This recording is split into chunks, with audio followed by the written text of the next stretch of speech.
In a previous video, we learned how to use our Gocator Go SDK for the classic firmware version. You can find the link of this video in the description. Today, we are going to learn how to start with GoPxL SDK.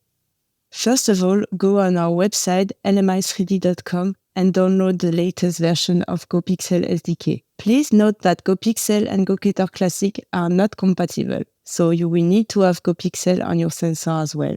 Once you have it on your PC, unzip the folder.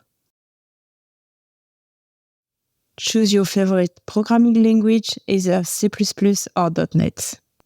Open Gocator and the solution GoPxL SDK with Visual Studio 2022, for example.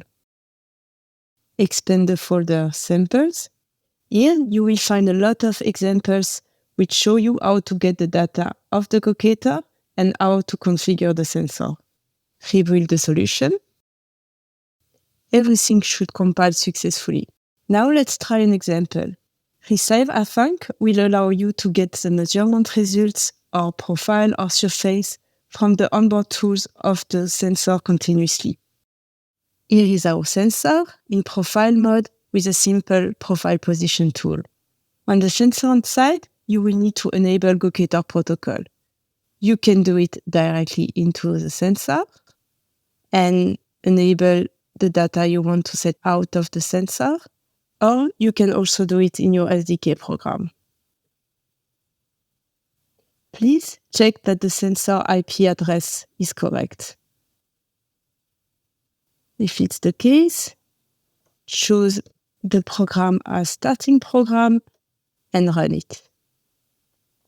When we go back to the sensor, we can see that our sensor started and is sending the data to our SDK program.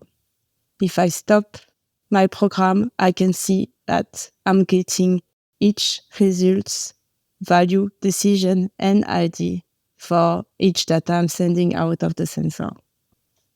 If you are working on an accelerated sensor or if you are working offline without any sensor, please change the IP address here to the IP address of your PC, typically 127.0.0.1. If you don't know the IP address of your sensor, you can try the example Discover.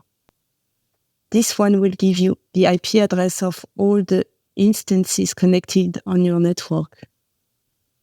In my case, I only have one sensor with this IP address, this serial number, and this is a 2530.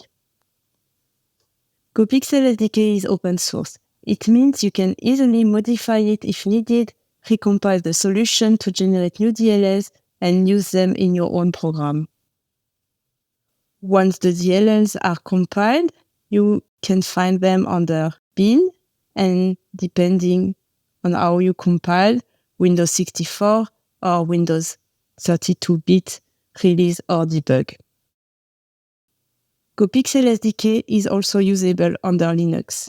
You can find here the Mac file. A full documentation is available under doc.